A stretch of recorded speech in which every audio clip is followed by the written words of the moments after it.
So hi everyone, I am Rishudit and in this video we are going to talk about the types of parametric test. ठीक है, statistical test से ये second video मैं आज upload कर रही हूँ. Previously I have uploaded a video on the differences between parametric and non parametric test. Okay, now I am going to upload the other two parts as well. One is about the parametric test and one will be about the non parametric test. तो इसमें सिर्फ parametric test पर बात करेंगे. Parametric test आपके काफ़ी सारे आपको अलग अलग बुक्स में मिल जाएंगे, but I have basically discussed about the most popular one under this category.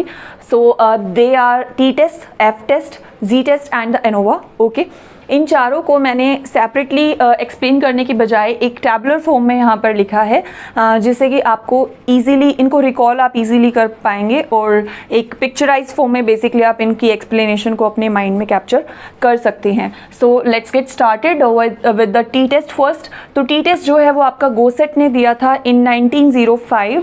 Okay, T test जो है वो आपका सबसे छोटा स्मॉलर सैम्पल साइज आप यहाँ पर लेते हैं. एक अगर आपकी स्टडी का जो साइज़ है वो बहुत छोटा है तो वहाँ पर आप क्या अप्लाई करते हैं बेसिकली टी टेस्ट. तो आपका जो सैम्पल साइज़ है वो यहाँ पर क्या रहेगा, स्मॉलर रहेगा, लेस देन 30 रहेगा. ठीक है, एन नंबर ऑफ वैल्यूज़ आपकी लेस देन 30 रहेंगी. एफ टेस्ट में भी आपका सैम्पल साइज जो है वो स्मॉलर ही रहता है. तो आपसे कई बार क्वेश्चन पेपर्स में ऐसे भी पूछा जाता है कि so what size you consider, what number of values you consider when you talk about a smaller sample size. तो आपने वहाँ पर क्या लिखना है, less than 30. Okay, you have to remember this. Okay, so now you will say कि दोनों में ही smaller sample size है, दोनों में ही less than 30 है. तो अगर हमारी स्टडी में सैम्पल का साइज less than 30 है तो how would we decide कि which test we have to choose, क्योंकि दोनों में ही smaller sample size रखना है.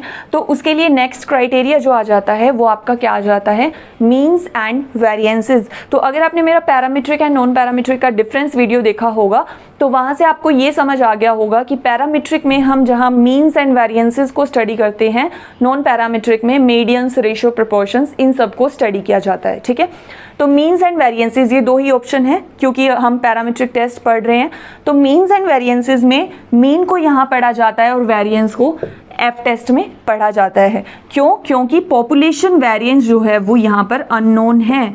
ठीक है, टी टेस्ट में हमें पता ही नहीं है कि पॉपुलेशन का वेरिएंस जो है वो हमारा क्या है. तो इसकी एब्सेंस की वजह से हम यहाँ पर क्या स्टडी करेंगे, we will compare the means of two samples in the T test. Okay, एक पॉपुलेशन में से कोई दो सैम्पल्स उठाएंगे और उनका हम फिर फर्दर क्या करते हैं, मीन कंपेयर करते हैं टी टेस्ट में. और अगर हमें हमारे पॉपुलेशन का वेरिएंस पता है, नोन है, तो वहाँ पर हम फिर क्या लगाएंगे, एफ टेस्ट अप्लाई करेंगे. तो यहाँ पर हम बेसिकली क्या करते हैं, we compare the variances of two samples in one population. तो इसका फॉर्मूला जो है वो काफ़ी सिंपल है. क्या फॉर्मूला निकल के आ गया आपके पास, डेटा सेट 1 का वेरिएंस, डेटा सेट 2 का वेरिएंस, इन दोनों को बेसिकली हमें डिवाइड करना है.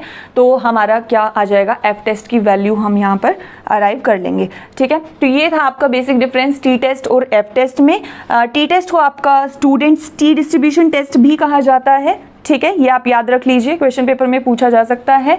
एफ टेस्ट की एक कैरेक्टरिस्टिक क्या आ जाती है कि ऑब्जर्वेशन जो हैं वो आपकी इंडिपेंडेंट रहेंगी. ऑब्जर्वेशन आपकी एफ टेस्ट में, जी टेस्ट में, एनोवा में, तीनों में ही इंडिपेंडेंट रहेंगी, सिर्फ टी टेस्ट में नहीं होती. ठीक है, कोई भी ऑब्जर्वेशन उसका एक ऑब्जर्वेशन का इम्पैक्ट दूसरे पे नहीं आएगा, इंडिपेंडेंट रहेंगी. ठीक है, ये आपको याद रखना है.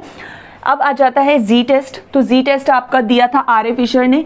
ये आपका आर ए फिशर की मेमोरी में इसका नाम रखा गया था. ठीक है, एफ से इसका नाम रखा गया था सिर्फ उनको ऑनर करने के लिए. आर ए फिशर को उन्होंने ये टेस्ट दिया नहीं था. आर ए फिशर ने कौन सा टेस्ट दिया था, जी टेस्ट और ANOVA. ANOVA R A Fisher ने दिया था 1920 में. ओके, अब जी टेस्ट इनसे कैसे डिफरेंट है, जहाँ यहाँ पर हम स्मॉल सैम्पल साइजेस को पढ़ रहे थे, लेस देन 30 पढ़ रहे थे, वहाँ पर अब हमारा सैम्पल साइज क्या आ गया, लार्जर देन 30. ठीक है, मोर देन 30. तो अगर हमारा लार्ज है सैम्पल साइज तो हम कौन सा टेस्ट अप्लाई कर सकते हैं, Z test. Now population variance is again known here. ठीक है, now how to calculate Z score. तो क्योंकि हम जी टेस्ट की बात कर रहे हैं तो अब बात कर लेते हैं कि जी स्कोर जो है उसको कैसे हमने कैलकुलेट करना है.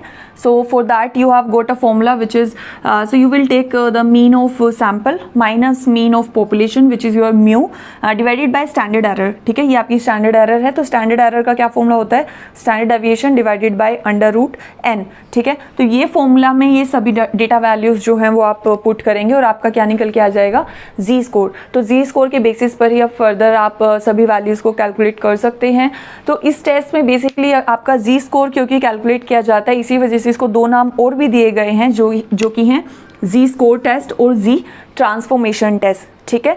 तो यहाँ पर भी आपका यही कैरेक्टरिस्टिक फिर से आ जाएगा कि ऑब्जर्वेशंस जो हैं वो आपकी इंडिपेंडेंट रहेंगी, ठीक है। अब आपका लास्ट आ जाता है एनोवा। एनोवा क्या है, आर.ए. फिशर ने दिया था 1920 में। ये आपका बेसिकली एक एक्सटेंशन है टी टेस्ट का, ठीक है। अब आपने लास्ट में वापस उसी पर आ जाना है, जो टी टेस्ट था उसी की एक एक्सटेंशन है एनोवा। तो टी टेस्ट में आपने क्या पढ़ा था कि you compare the means of 2 samples, right. Mean आप कंपेयर करते हो 2 सैंपल्स का। तो ये एक्सटेंशन कैसे है, अब यहाँ पर आप मोर देन 2 सैंपल्स जो हैं वो स्टडी करेंगे, ठीक है। You will compare the means of more than 2 samples in 1 population या फिर और means of more than 2 populations itself, ठीक है। आपकी 2 से ज़्यादा पॉपुलेशंस भी हो सकती हैं या एक ही पॉपुलेशन के अंदर 2 से ज़्यादा सैंपल्स हो सकते हैं, 3, 4, 5, 6 एंड सो ऑन, कितने भी आपके सैंपल्स जो हैं उनका बेसिकली स्टैटिस्टिकल डिफरेंस आप चेक करते हैं, उनके मीन्स में उनके मीन्स का जो है वो कंपैरिजन आप करते हैं किसके अंडर, एनोवा के अंडर, ओके। तो एक कैरेक्टरिस्टिक क्या है कि पॉपुलेशन वेरिएंस जो है वो यहाँ पर आपका सैंपल वेरिएंस के इक्वल रहेगा, ठीक है। ऑब्जर्वेशंस अगेन इंडिपेंडेंट रहेंगी। तो ये सभी आपकी कैरेक्टरिस्टिक्स हैं। इसके अलावा एनोवा अगर आप फर्दर पढ़ेंगे तो उसमें आप 1 वे, 2 वे, 3 फैक्टर या 3 वे एनोवा ये भी पढ़ते हैं। इसी तरीके से टी टेस्ट में pair T test, unpair T test, ये आपकी फर्दर कैटेगरीज आ जाती हैं टी टेस्ट की। तो अगर आप इनको समझना चाहते हैं तो आई वुड सजेस्ट कि आप मेरी कंप्लीट रिसर्च इन मिनट्स नाम से एक प्लेलिस्ट है, कंप्लीट रिसर्च इन मिनट्स, जिसमें कि मैंने बहुत ही शॉर्ट एंड क्रिस्प वीडियोस डाली हैं। रिसर्च के एक एक टॉपिक को बहुत ही शॉर्ट वीडियोस में समझाया है, 2-3 मिनट की वीडियोस में।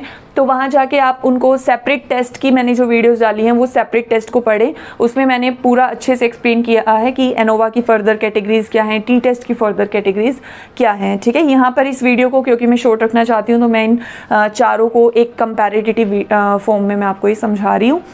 तो इन सभी कैरेक्टरिस्टिक्स को आपको, सिमिलैरिटीज़ को आपको लर्न करना है, इन डिफरेंसेस को आपको लर्न करना है। इसके अलावा सिर्फ एक सिमिलैरिटी बचती है जो कि आपकी सेम है चारों की, which is data is normally distributed in all of these test, ठीक है। अब मैंने again parametric and non parametric test की डिफरेंस की वीडियो में ही आपको बताया था कि पैरामीट्रिक टेस्ट में आपका डेटा हमेशा नॉर्मली डिस्ट्रीब्यूटेड होता है और नॉन पैरामीट्रिक टेस्ट में डेटा नॉर्मली डिस्ट्रीब्यूटेड नहीं होता, स्क्यूड होता है, ठीक है।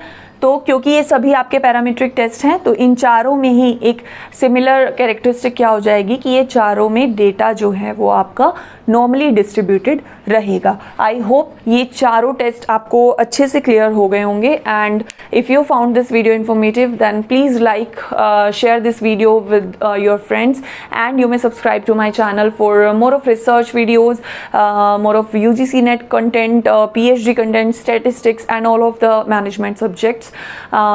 So keep watching my channel and thank you. Until my next video, keep learning.